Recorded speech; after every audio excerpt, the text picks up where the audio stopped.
Hello dear friends, welcome back to this video. इस video में हम राजस्थान बोर्ड क्लास 11 हिंदी विषय की संपूर्ण तैयारी करने वाले हैं।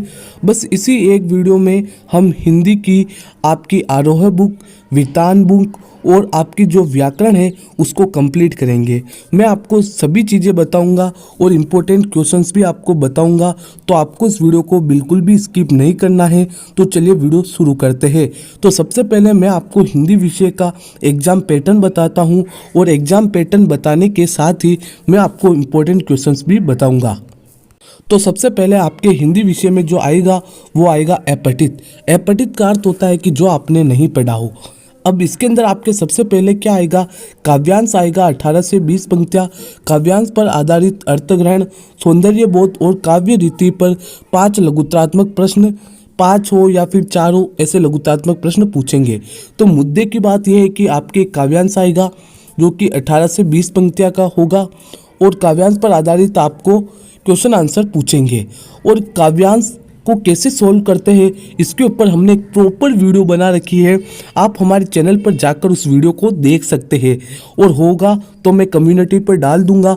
उस वीडियो को देखने के बाद आपके 8 अंक पक्के हो जाएंगे। फिर दूसरा है गद्यांश जो कि 200 से 225 शब्द का आएगा।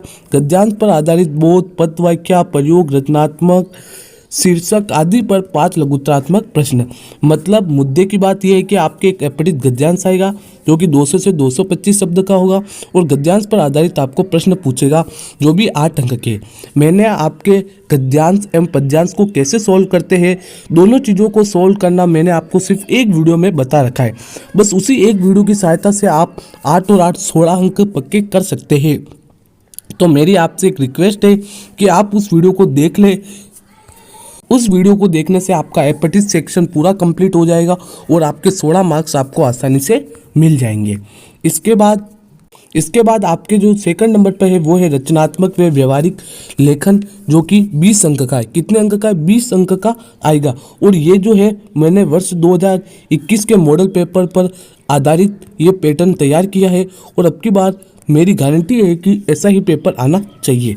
तो सबसे पहले आपके आएगा निबंध, आधुनिक विषय पर विकल्प सहित 8 अंक का। मतलब निबंध आएगा जो कि कितने अंक का रहेगा? 8 अंक का। अब आप पूछोगे कि सर इम्पोर्टेंट निबंध बता दो, तो मैं आपको इम्पोर्टेंट निबंध बता देता हूँ। लेकिन मेरी बात एक याद रखना कि निबंध एक ऐसी चीज़ है आपको लिखना आना चाहिए, भले ही टॉपिक कौन सा भी दे दे। तो मैं अब आपको कुछ इम्पोर्टेंट निबंध बता रहा हूँ, तो आप बिल्कुल ध्यान से सुने। तो सबसे पहले आपको जो निबंध तैयार करना है वो करना है मेक इन इंडिया। आप इन निबंध को एक बार अच्छे से देखना, ऐसे नहीं कि रटने बैठ जाओ, रटना नहीं है, बस एक बार देख के चले जाना और आप लिख लोगे। इसके बाद आप मेक इन इंडिया देख लेना या फिर आत्मनिर्भर भारत, इन दोनों में से एक देख लेना, आपका काम हो जाएगा।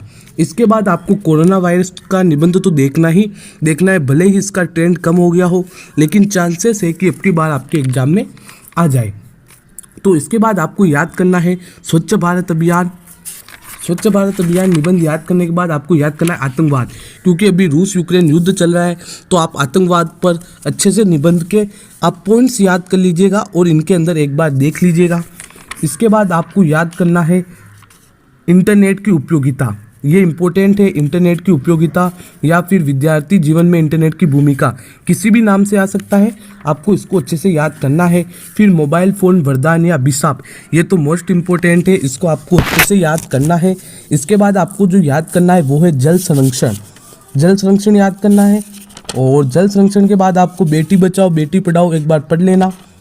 इसके बाद आपको याद करना है आतंकवाद भारत के लिए एक चुनौती।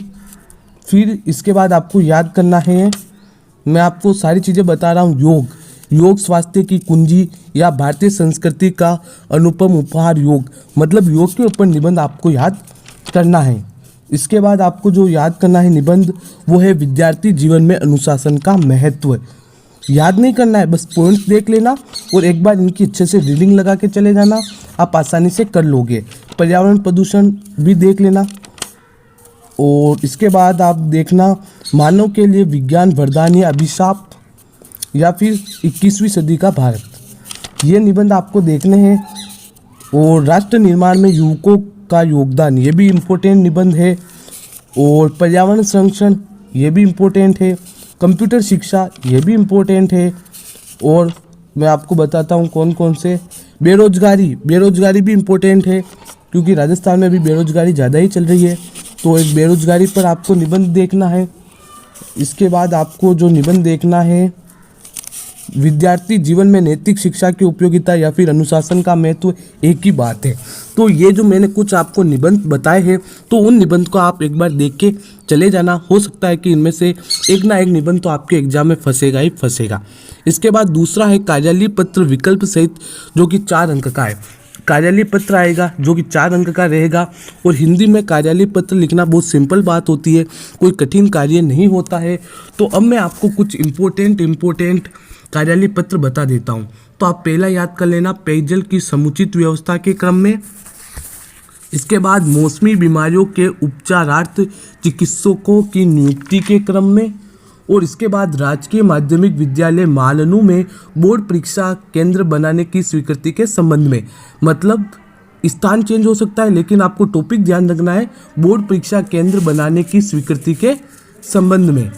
इसके बाद आपको याद करना है कि अतिरिक्त कक्षा मतलब एक्स्ट्रा क्लासेस होती है, उसके संबंध में। और इसके बाद आपको कौन कौन से याद करने हैं कार्यालय पत्र, मैं ज़रा देख के आपको बता रहा हूँ। और ये सभी आपको अपनी रिफ्रेशर में मिल जाएंगे। इसके बाद आपको याद कौन सा करना है, मैं आपके सभी निबंध है जो रिफ्रेशर में से देख के बता रहा हूँ, तो आप एक बार रिफ्रेशर से अच्छे से याद कीजिएगा। मोहल्ले में व्याप्त गंदगी के संबंध में, ये भी इम्पोर्टेंट है। तो बस इस तरीके से ये कुछ इम्पोर्टेंट कार्यालय पत्र है जिनको आप अच्छे से याद कीजिएगा और इनमें से बैठ जाएगा। तो कार्यालय पत्र को आपको लिखना आना चाहिए, हिंदी में टॉपिक कौन सा भी हो लिखना आना चाहिए। हिंदी हमारी मातृभाषा है, हम इस पर आसानी से लिख सकते हैं। फिर तीसरा है प्रिंट माध्यम के फीचर यानी कि समाचार और संपादकीय। तो इसके सबसे पहले जो आपको रिफ्रेशर में बिल्कुल बारीकी से चीज़ें दे रखी है वो आपको याद करनी है, क्योंकि इनसे हो सकता है कि आपके ऑब्जेक्टिव क्वेश्चंस एग्जाम में बन जाए। तो अब मैं आपको इम्पोर्टेंट फीचर बता देता हूँ। तो फीचर में सबसे पहले देख लीजिएगा, आज का दूषित खान पान, बस्ते का बढ़ता बोझ, शिक्षा का बदलता स्वरूप और मोबाइल के बढ़ते प्रयोग।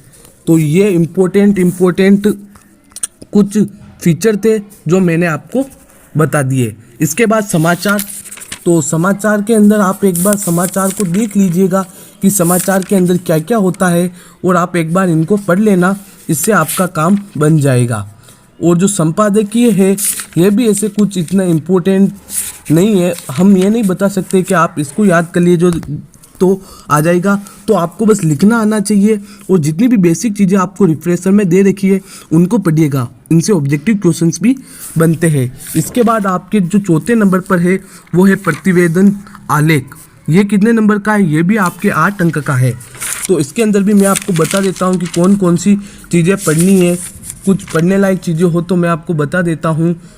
ये सभी चीज़ें ऐसी है कि आपको अपने मन से या फिर अपने दिमाग से ही लिखनी होगी। इसमें कुछ मैं ऐसा नहीं कह सकता हूँ कि आप इसको याद कर लीजिए तो आपका काम हो जाएगा। तो मेरी बात को ध्यान रखिएगा कि मैंने आपको इम्पोर्टेंट निबंध बता दिए, कार्यालय पत्र बता दिए, इनको तो आप रट ही लेना, एक बार पढ़ लेना, जिससे आपका काम बन जाएगा। और फीचर, प्रतिवेदन, आलेख, समाचार, ये जितने भी चीज़ें हैं वो चीज़ें आपको लिखना आना चाहिए। बाद में आप कोई भी टॉपिक दे दे आप लिख सकते हैं, इसमें ऐसा नहीं है कि ये खास है ये नहीं खास है, ठीक है। फिर तीसरा है आरोह है, जिसमें काव्य भाग होगा वो 16 अंक का होगा और गद्य भाग भी 16 अंक का होगा। तो सबसे पहले हम काव्य भाग को देखते हैं। तो काव्य भाग के अंदर क्या होगा, 2 काव्यांशों में से किसी पर अर्थ ग्रहण के 4 प्रश्न। यह बहुत इजी है और इसके ऊपर भी मैंने वीडियो बना रखी है, वो अपठित गद्यांश और पद्यांश को कैसे सॉल्व करते हैं। उसी तरीके से अपठित की जगह अब क्या होगा, पठित होगा। 2-2 अंक के 4 क्वेश्चन आएंगे, मतलब एक गद्यांश आएगा 8 अंक का। दूसरा है 2 में से एक काव्यांश के सौंदर्य बोध पर 2 प्रश्न। इसका मतलब यह है कि आपको सौंदर्य बोध पर प्रश्न पूछेगा। आप अपनी रिफ्रेशर को अभी उठाइए, उठाने के बाद आपको जो व्याख्या दे रखी है, इसके बाद आपको क्वेश्चंस पूछ रखे हैं कि इस काव्यांश के सौंदर्य बोध पर 2 प्रश्न, यानी कि आपको बताना होगा कि इसमें कौन सा रस अलंकार छंद है। और दूसरा क्वेश्चन होगा कि आपको इसका भाव सौंदर्य स्पष्ट करना है कि इसमें मुख्य रूप से किसके बारे में बताया गया है। फिर तीसरा है कविता की विषय वस्तु पर आधारित 2 लघुत्रात्मक प्रश्न। देखिए सिर्फ 2 लघुत्तरात्मक प्रश्न ही आएंगे आपके काव्य भाग में से, जो भी 2-2 अंक के होंगे। तो आप क्या कीजिएगा, अगर आपको क्वेश्चन आंसर में अच्छे नंबर लाने हैं तो आप जो चैप्टर्स है उन सभी चैप्टर्स की व्याख्या होती है, उन व्याख्या को अच्छे से एक बार रीडिंग लगाइए, तो आपसे क्वेश्चन आंसर ऑटोमेटिक ही बन जाएंगे। फिर गद्य भाग में भी 2-2 अंक के 4 क्वेश्चन आएंगे जो कि गद्यांश के होंगे। तो देखिए आपके अब की बार गद्यांश बहुत सारे नंबर के आएंगे, यहाँ पर 8 नंबर के, यहाँ पर 8 नंबर के, 8 और 8 16 और इधर भी 16, तो 32 नंबर के आपके सिर्फ गद्यांश आएंगे। तो एक वीडियो देख लेना, मैं वापस बोल रहा हूँ, उस वीडियो को देखने से आप 32 नंबर ला सकते हैं। और क्या चाहिए आपको। फिर पाठों की विषय वस्तु पर आधारित 5 में से 4 बोधात्मक प्रश्न, और गद्य भाग में से जो प्रश्न आते हैं वो बिल्कुल सिंपल होते हैं। आप सभी पाठों की एक बार रीडिंग लगाइए तो आपसे सारे क्वेश्चंस अटेम्प्ट हो जाएंगे। तो 2-2 अंक के 4 क्वेश्चन आएंगे और 8 मार्क्स के होंगे। ठीक है, क्या करना है आपको, सभी चैप्टर्स की एक बार रीडिंग लगानी है तो आपसे क्वेश्चंस बन जाएंगे। फिर वितान बुक में देखिए, पहला है पाठों की विषय वस्तु पर आधारित 4 में से 3 लघुत्तरात्मक प्रश्न, 4 लघुत्तरात्मक प्रश्न देगा जिसमें से आपको 3 को करना है। तीनों 3-3 अंक के हैं और कुल मिलाकर 9 अंक है। विषय वस्तु पर आधारित 2 में से एक निबंधात्मक प्रश्न आएगा जो कि 3 अंक का रहेगा, और वितान बुक है वो कुल मिला के 12 अंक की रहेगी। तो देखिए आरोह बुक के अंदर काव्य भाग है, उसके अंदर सिर्फ 4 अंक के क्वेश्चन आएंगे और गद्य भाग में 8 अंक के क्वेश्चंस आएंगे, और इधर वितान में 12 अंक के क्वेश्चन आंसर आएंगे। तो क्वेश्चन आंसर आपको याद करने हैं, ऐसा नहीं बोल रहा हूँ कि क्वेश्चन आंसर नहीं पढ़ना है। क्वेश्चन आंसर के लिए आपको काव्य भाग में क्वेश्चन आंसर याद करने हैं तो व्याख्या को अच्छे से पढ़िए, और गद्य भाग में अच्छे से याद करने हैं तो सभी चैप्टर्स की एक बार अच्छे से रीडिंग लगाइए, तो आपसे सारे क्वेश्चन आसानी से बन जाएंगे। और क्या है, सारा चीज़ कंप्लीट हो चुका है आपका। ये मैंने एग्जाम पैटर्न भी बता दिया है, और आपको किस तरह के पठित गद्यांश पद्यांश या फिर पठित गद्यांश पद्यांश को सोल्व करना है, इसके लिए वो वीडियो देख लेना। 32 अंक के हैं, 32 में से 32 नहीं तो कम से कम 30 अंक तो आप उसी एक वीडियो से लेकर आ जाएंगे। तो आपको ये वीडियो कैसी लगी कमेंट बॉक्स में अपना फीडबैक जरूर दें, और अगर ये वीडियो पसंद आई है तो इस वीडियो को लाइक करें, शेयर करें, और चैनल पर पहली बार हो तो चैनल को सब्सक्राइब करने के साथ ही पास में आने वाले बेल आइकन को प्रेस करें।